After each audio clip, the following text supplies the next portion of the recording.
దాని అమరావతి నిర్మాణంలో కీలక అడుగు పడింది. ప్రపంచ బ్యాంకు నుంచి తొలి విడత రుణం కింద 3,535 కోట్లు విడుదలయ్యాయి. ఈ నిధులు ఏపీ ప్రభుత్వ ఖాతాలో జమయ్యాయి. తాజాగా ప్రపంచ బ్యాంకు నిధులు విడుదల చేయడంతో త్వరలో ఆసియన్ డెవలప్మెంట్ బ్యాంక్ నుంచి కూడా మొదటి విడత రుణం విడుదలయ్యే అవకాశాలు ఉన్నాయి.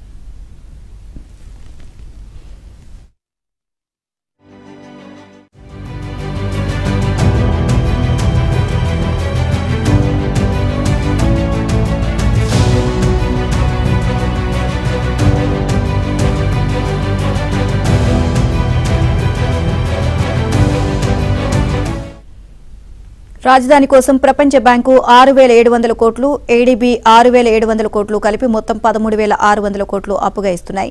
మరో 1,400 కోట్లను కేంద్రం ఏపీకి ప్రత్యేక సాయంగా అందిస్తోంది.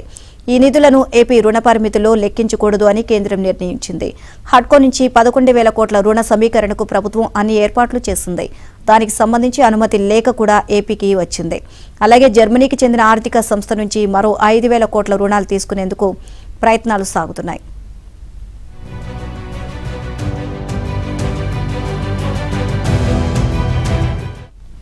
అమరావతి నిర్మాణం కోసం ప్రపంచ బ్యాంకు ఏడీబీ రుణాన్ని గత ఏడాది డిసెంబర్లోనే ఆమోదించాయి.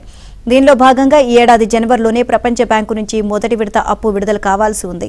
అయితే ఈ ప్రాంతం రాజధానిగా పనికిరాదని, అప్పు ఇవ్వొద్దంటూ కొందరు ఆ బ్యాంకుకు లేఖలు రాశారు. ఈ అభ్యంతరాలను పరిశీలించి నిర్ణయం తీసుకునేసరికి 2 నెలలు ఆలస్యమైంది. 2018లో కూడా వైసీపీ ఇలాంటి కుట్రలు చేసి అమరావతికి అప్పు రాకుండా అడ్డుపుల్లలు వేసింది. కానీ ఈసారి వారి ప్రయత్నాలన్నీ విఫలమయ్యాయి.